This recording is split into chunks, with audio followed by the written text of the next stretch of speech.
ஓரளவுக்கு வணக்கம். என்னோட பேர் ராஜா சிங். நம்ம இப்போ இந்த காணொலியில் என்ன பார்க்க போகிறேன்னு பார்த்தீங்கன்னா, NISM கண்டக்ட் பண்ணுற ரிசர்ச் அனலிஸ்ட் எக்ஸாமுடைய next part of the syllabus.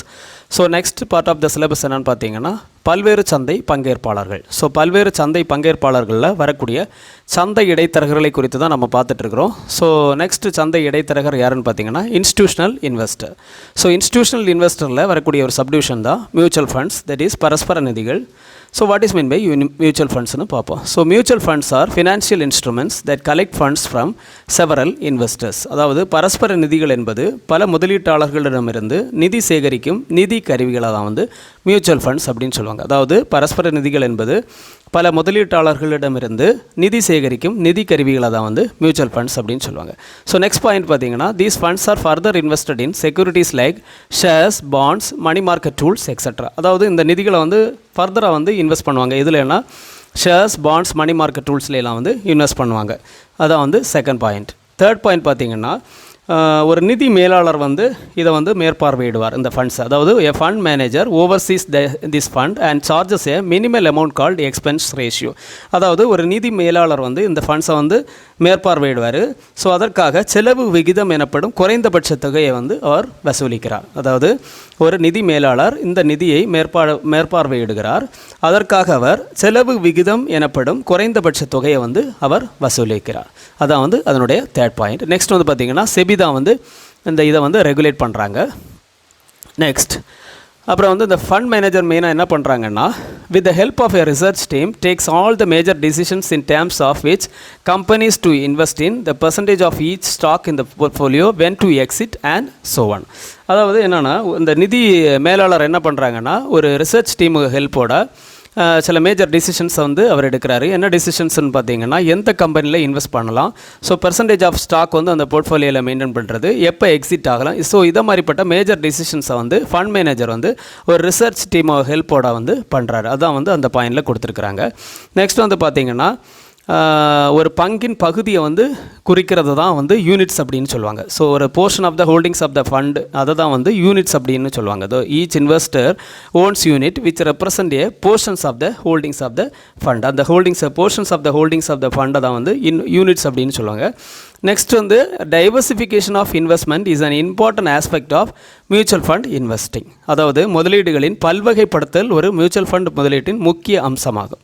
So diversification வந்து ரொம்ப முக்கியமான ஒரு ஆஸ்பெக்ட் மியூச்சுவல் ஃபண்ட் இன்வெஸ்டிங்கில். பிகாஸ் வந்து இந்த இன்வெஸ்ட்மெண்ட்டில் வந்து ரிஸ்க்கை வந்து அது ரெடியூஸ் பண்ணுது. அதான் வந்து டைவர்சிஃபிகேஷன் கான்செப்ட். நெக்ஸ்ட் வந்து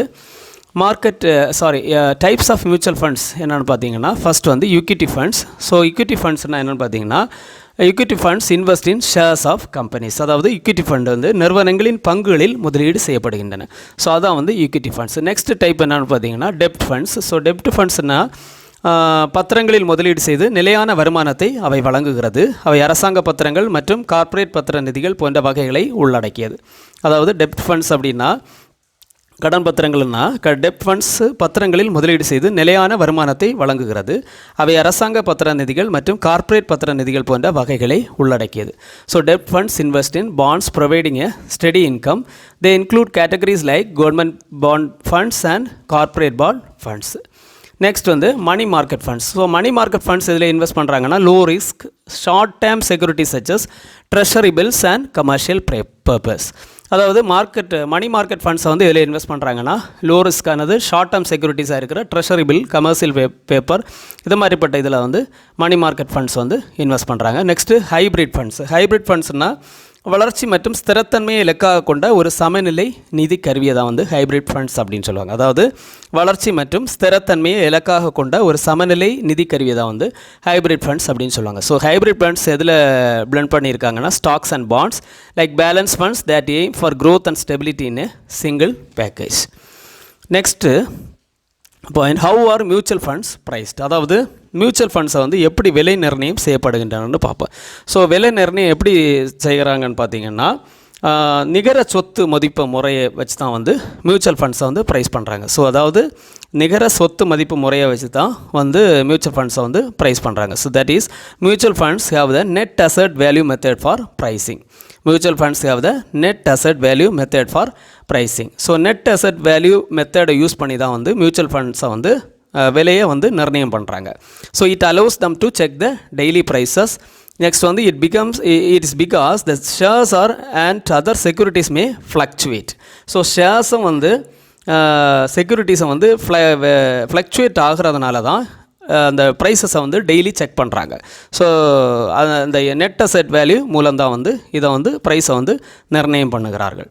நெக்ஸ்ட் வந்து பார்த்திங்கன்னா நெட் அசெட் வேல்யூ எப்படி வந்து மியூச்சுவல் ஃபண்டில் கேல்குலேட் பண்ணுறாங்கன்னு பார்த்தீங்கன்னா இந்த ஃபார்முலா வந்து total asset minus total liabilities divided by total number of outstanding units. அதாவது the explanation என்னன்னா the net asset value is the price unit per unit price of a mutual fund.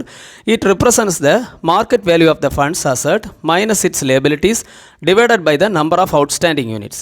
NAV is calculated at the end of each trading day based on the closing market price of the fund's underlying securities. So இதில் வந்து net asset value வந்து எப்படி calculate பண்ணுறாங்கன்னா total asset minus total liabilities divided by total number of outstanding units. So ஒரு example வச்சு இதில் explain பண்ணியிருக்கிறேன் net asset value calculate பண்ணுறது. ஸோ டோட்டல் அசெட் வந்து நான் எக்ஸாம்பிளாக வந்து ஒரு 50 lakhs எடுத்துருக்கிறேன். ஸோ டோட்டல் அசெட்ஸ் இன்க்ளூட்ஸ் எதெல்லாம் வருதுன்னா this includes all the investment the fund has like stocks, bonds, cash extra. So இதெல்லாம் வந்து டோட்டல் அசெட்ஸு. நெக்ஸ்ட் வந்து பார்த்தீங்கன்னா total liabilities these are any debts or expenses the fund owes. அதாவது கடன்கள் அல்லது செலவுகள் இதெல்லாம் வந்து தான் டோட்டல் லைபிலிட்டிஸில் வரும். ஸோ எக்ஸாம்பிளாக வந்து 2 lakhs எடுத்துருக்கிறேன் ருபீஸ் ஃபார் லைபிலிட்டிஸ். நெக்ஸ்ட் வந்து total number of outstanding units. அதாவது முதலீட்டாளர்களுக்கு வழங்கப்பட்ட மியூச்சுவல் ஃபண்ட் யூனிட்டுகளின் எண்ணிக்கையை வந்து நான் 1 lakh எடுத்திருக்கிறேன் எக்ஸாம்பிள். ஸோ ஃபார் எக்ஸாம்பிள் தான் எடுத்திருக்கிறேன். ஸோ எக்ஸாம்பிள் டோட்டல் அசெட் வந்து 50 lakhs எடுத்திருக்கிறேன். டோட்டல் லைபிலிட்டிஸ் வந்து 2 lakhs எடுத்திருக்கிறேன் example. Total number of outstanding units வந்து 1 lakh எடுத்திருக்கிறேன் யூனிட்ஸு. ஸோ இதை ஃபார்முலா நம்ம சப்ஸ்டியூட் பண்ணும்போது NAV is equal to total asset வந்து 50 lakhs minus total liabilities 2 lakhs divided by total number of outstanding units that is 1 lakh. So your NAV value of the mutual fund is ₹48 per unit. ஒரு யூனிட்டுக்கு வந்து 48 ரூபா. So 48 rupeesன்னு calculate பண்ணி so இப்படி தான் வந்து NAV கால்குலேட் பண்ணுறாங்க. ஸோ மியூச்சுவல் ஃபண்டோட ப்ரைஸை வந்து கால்குலேட் பண்ணுற மெத்தட் இது தான். ஸோ ஒரு யூனிட்டோட விலை வந்து ₹48. So this is a way for calculating the NAV. Next வந்து பார்த்தீங்கன்னா அட்வான்டேஜஸ் மியூச்சுவல் ஃபண்டோட அட்வான்டேஜஸ் என்னன்னா diversified investment. Second point managed by professionals. Third point suitable for small investors. அதாவது பன்முகப்படுத்தப்பட்ட முதலீடு. நெக்ஸ்ட் வந்து முதலீடு நிபுணர்களால் நிர்வகிக்கப்படுகிறது. தேர்ட் வந்து சிறு முதலீட்டாளர்களுக்கு இது ஏற்றது. இதுதான் வந்து அட்வான்டேஜஸ். ஸோ டிஸ்அட்வான்டேஜஸ்ன்னு பார்த்தீங்கன்னா no control over portfolio decisions, expense ratio reduce overall returns, subject to market risk. அதாவது போர்ட்ஃபோலியோ முடிவுகளில் கட்டுப்பாடு இல்லை, செலவு விகிதங்கள் ஒட்டுமொத்த வருமானத்தை குறைக்கின்றனர், சந்தை அபாயங்களுக்கு உட்பட்டது. இதுதான் வந்து disadvantages for mutual fund. Next வந்து பார்த்தீங்கன்னா யூனிட்ஸ் எப்படி கால்குலேட் பண்ணுறாங்க. ஸோ இன்வெஸ்ட்மெண்ட் பண்ணுற அமௌண்ட்டுக்கு இன்வெஸ்டருக்கு வந்து எவ்வளோ யூனிட்ஸ் எப்படி கொடுக்குறாங்கன்னு உள்ளதுக்கான ஃபார்முலா என்னென்னா number of units is equal to investment amount divided by NAV on purchase date, that is net asset value on purchase date. So calculation of mutual fund units, when you invest in a mutual fund, the number of units you receive is based on the amount you invest and the net asset value of the fund on that particular day. The units are calculated by dividing the investment amount by the NAV. அதாவது ஒரு mutual ஃபண்டில் வந்து முதலீடு செய்யும்போது நீங்கள் பெறும் யூனிட்டுகளின் எண்ணிக்கையானது நீங்கள் முதலீடு செய்யும் தொகை மற்றும் குறிப்பிட்ட நாளில் அந்த ஃபண்டின் நிகர சொத்து மதிப்பு ஆகியவற்றின் அடிப்படையில் இருக்கும். ஸோ இதுதான் வந்து நம்பர் ஆஃப் யூனிட்ஸ் கால்குலேட் பண்ண வேண்டிய formula. That is equal to investment amount divided by NAV on purchase day. So for example நான் என்ன சொன்னேன்னா என்ன எடுத்திருக்கிறேன்னா இன்வெஸ்ட்மெண்ட் அமௌண்ட் வந்து ₹10,000 எடுத்திருக்கிறேன். So NAV on purchase date that is அந்த யூனிட்டோட அன்னைக்குடைய NAV அதாவது அந்த மியூச்சுவல் ஃபண்ட் யூனிட்டோட விலை என்னென்னா ₹50 per unit. ஸோ ஃபார்முலாவில் நம்ம சப்ஸ்டியூட் பண்ணோன்னா number of units is equal to investment amount divided by NAV on purchase date that is ₹10,000 divided by ₹50. So ஒரு 10,000 ரூபா வந்து ஒரு நபர் வந்து இன்வெஸ்ட் பண்ணுறாருனா ஒரு முதலீட்டாளர் இன்வெஸ்ட் பண்ணுறாருன்னா அவர் கிடைக்க வேண்டிய யூனிட் அந்த பர்டிகுலர் டேயில் 200 யூனிட்ஸ் வந்து மியூச்சுவல் ஃபண்ட் யூனிட்ஸ் வந்து கிடைக்கும். ஸோ இதுதான் வந்து calculation of units. So next point என்னென்னு பார்த்தீங்கன்னா NAV வந்து தினசரி மாறுகிறது.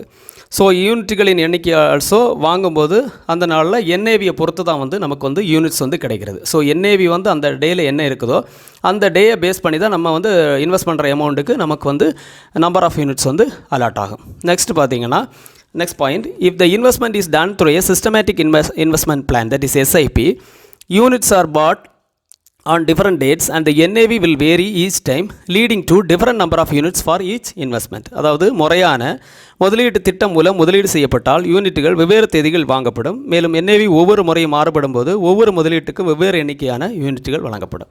ஸோ எஸ்ஐபி மெத்தடில் வந்து இன்வெஸ்ட் பண்ணும்போது நமக்கு வந்து யூனிட்ஸ் வந்து டிஃப்ரெண்ட் டேட்ஸில் நம்ம பை பண்ணுறோம். ஸோ பை பண்ணும்போது டிஃப்ரெண்ட் டேட்ஸில் டிஃப்ரெண்ட் NAVs இருக்கிறதுனால நமக்கு டிஃப்ரெண்ட் நம்பர் ஆஃப் யூனிட்ஸ் வந்து நமக்கு இன்வெஸ்ட் பண்ணுற அமௌண்ட்டுக்கு வந்து கிடைக்கும். ஸோ இதுதான் வந்து அதில் மியூச்சுவல் ஃபண்டில் வரக்கூடிய நெக்ஸ்ட் பாயிண்ட். ஸோ பாருங்கள், பயன்பெறுங்கள். அடுத்த காணொலியில் உங்களை சந்திக்கும் வரை உங்களிடமிருந்து விடைபெறுகிறேன். நன்றி, வணக்கம்.